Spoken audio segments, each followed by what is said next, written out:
Yes. Good morning, dear students. A closer look Akbar policies, because Akbar has a very important role in Mughal Empire. So today we are discuss about the closer look towards the Akbar policies, because in the previous videos you understood the administrative system, the revenue systems of the Mughal Empire. Now I want to discuss with you main policies of the Akbar. The broad features of the administrations were laid down by Akbar. जो main administration का system setup किया गया था Mughal empire में, that was by the Akbar, were elaborately discussed by Abul Fazl in his book Akbarnama, in particular in its last volume, the Ain-e-Akbari. In the last video I told you about the Ain-e-Akbari and Akbarnama. तो जो third volume थी अकबरनामा की आईन-ए-अकबरी, उसमें सबसे ज़्यादा अकबर ने अपनी policies को अबुल फजल को बताया है, and we came to know about that with the help of this Ain-i-Akbari. Abul Fazal क्या लिखता है? Abul Fazal explain that the empire was divided into provinces called subas. Underline कर लीजिए, जैसे हमारा इंडिया को हमने डिवाइड किया हुआ स्टेट्स में, तो अकबर ने पूरे एम्पायर को किस में डिवाइड किया हुआ था? प्रोविंसेस में. इस प्रोविंसेस को क्या कहते थे लोग? सूबास. गवर्न्ड बाय अ सूबेदार. जैसे हमारे स्टेट्स के क्या होते हैं? Chief minister, governor. ऐसे ये सूबे के जो गवर्न करते थे उसकी क्या कहा गया? सूबेदार. Who carried out. अब सूबेदार क्या काम करता था? Both political and military functions. So that was the work done by the सूबेदार. पॉलिटिकल सारा मैनेज करेगा और मिलिट्री को मैनेज करेगा. Each province also had a financial officer और दीवान. हर प्रोविंस का क्या होता था? एक उसके साथ फाइनेंशियल ऑफिसर्स होता था. जैसे हमारी फाइनेंस मिनिस्टर कौन है? This is Nirmala Sitharaman. तो इसको क्या बोलते थे उस टाइम पे? Diwan. For the maintenance of peace and order in इस प्रोविंस, जैसे हमारे यहाँ पर सुपरिटेंडेंट ऑफ पुलिस होता है, तो सूबेदार was supported by other officer. सूबेदार क्या करता था? दूसरे ऑफिसर्स को भी साथ साथ अपॉइंट करता था. सच एज मिलिट्री पे मास्टर बख्शी. जो मिलिट्री को सैलरीज देता था, मिलिट्री को पे के अकॉर्डिंग मैनेज करता था, उसको क्या बोलते थे? Bakhshi. The minister in charge of religious charitable patronage, Sadr. उसको क्या बोलते थे? जो रिलीजियस काम देखता था, धर्म के काम देखता था, दान के काम देखता था, उसको सदर बोलते थे. मिलिट्री कमांडर्स कौन होता था? फौजदार. आज भी आप सुनते हो कोतवाल, फौजदार. तो ये रैंकिंग उस टाइम पे भी दी गई थी अकबर के द्वारा. एंड टाउन पुलिस कमांडर कोतवाल. और शहर का जो कमांडर होता था उसे क्या बोलते थे? कोतवाल. तो these were the names given to their administrator. Akbar's nobles commanded large armies and had access to the large amount of revenue. While they were loyal, the empire functioned efficiently, but by the end of the 17th century, many nobles had built independent networks of their own. Their loyalties to the empire were weakened by their own self-interest. क्योंकि अकबर की जो nobles थे, जो बहुत बड़ी बड़ी आर्मीज रखते थे, जो हमने आपको मनसबदार में, जागीरदार में बताया था, जमींदारी सिस्टम में, तो उन्होंने धीरे धीरे ना रिबेल करना शुरू कर दिया. अर्लियर तो they were very loyal towards the ruler. क्योंकि जब तक राजा अच्छा था तो ये भी लॉयल थे, वफादार थे उनके.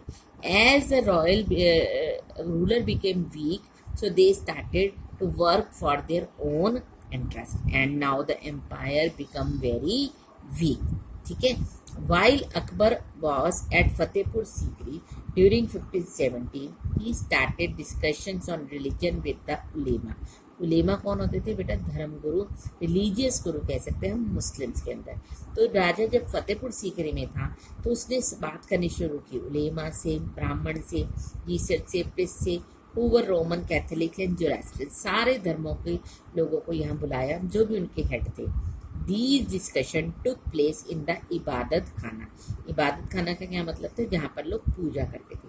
तो फतेहपुर सीकरी के अंदर इबादत खाना एक बहुत बड़ा महल है, जहाँ पर राजा ने इन सब के साथ डिस्कशंस की थी.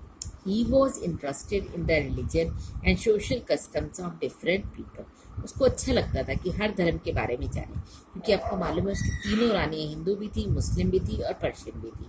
तो Akbar's interaction with people of different faiths made him realise that religious scholars who emphasized ritual and dogma were often bigots. Gods, underline कर लीजिए इस लाइन को, वेरी इंपॉर्टेंट लाइन। अकबर का इंटरेक्शन, विश्वास क्या था कि जो जितने रिलीजियस स्कॉलर्स हैं, जो बड़े बड़े विद्वान हैं, धर्म गुरु हैं, वो किस पे विश्वास करते हैं? रिचुअल, रीति रिवाजों पे, डोगमा पे, कर्म कांड पे, कि ये ऐसा करना चाहिए, हमें ऐसे करना चाहिए। And were often bigots, ये कट्टरपंथी होते हैं जो ये कहते हैं कि हिंदू धर्म है तो हिंदू धर्म अच्छा है, मुस्लिम गुरु कहेंगे मुस्लिम धर्म अच्छा है, सिख धर्म कहेंगे सिख अच्छा है। पर ऐसा नहीं, वो कह रहे थे, अकबर ये चाहते थे कोई ऐसा धर्म होना चाहिए जिसमें कोई डोगमा ना हो, कोई ऐसे रीति रिवाज ना हो, कोई कट्टरपंथी ना हो कि नहीं हिंदू मुसलमान नहीं हो सकता। मतलब उसकी रिलीजियस सेंटिमेंट्स, इतना ब्रॉड विजन था अकबर का कि वो हर धर्म की रिस्पेक्ट करता था। Their teachings created divisions and disharmony amongst his subject. उनकी जो टीचिंग्स थी वो लोगों को बांट देती थी, क्योंकि आप देखते हो there is a lot of difference between the different communities on the basis of their religion. ठीक है, तो that has divided the nation. पर अकबर ऐसा नहीं चाहता था। तो you should underline the dogma and bigot, these are the terms given in the page number 54। ठीक है, you should underline that. Next you can see, यहाँ पर ये डिस्कशंस कर रहा है अकबर इबादत खाना में सारे रिलीजियस गुरुज के साथ बैठ के। Led Akbar to the idea of sulh i kul, universal piece. जब अकबर इन सब के साथ डिस्कशंस कर ली ना बेटा, फिर उसने एक अपना आइडिया दिया अबुल फजल के साथ मिलके, जिसे क्या कहा गया, सुलह आई कुल और यूनिवर्सल पीस, कि ऐसा धर्म बनाऊं मैं जिसमें सबको शांति मिले, कोई डोगमा ना हो, इसमें अंदर कोई बायगॉट ना हो, कोई कट्टरपंथी ना हो। हालांकि वो खुद भी मुस्लिम था, पर फिर भी वो ऐसा धर्म नहीं चाहता था। This idea of tolerance did not discriminate between people of different religion in his real. ये ऐसा आइडिया से उसको बेनिफिट क्या था कि लोगों के बीच में भेदभाव नहीं रहेगा, ना हिंदू मुस्लिम का झगड़ा रहेगा। Instead it focused on A system of ethics, honesty.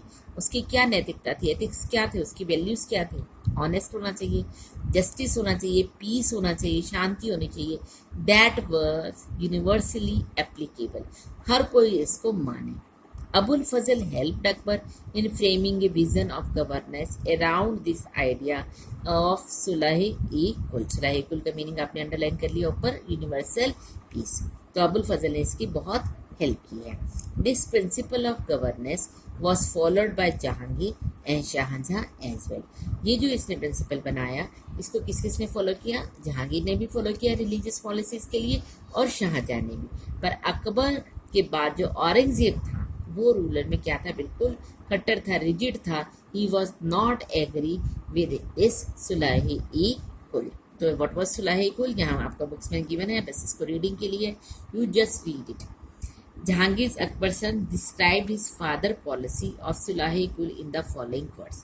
Jahangir ने इसको, पापा की बात को जो पापा ने कहा था, उसको अपने वर्ड्स में ऐसे डिस्क्राइब किया है। This portion is only for reading, just read it.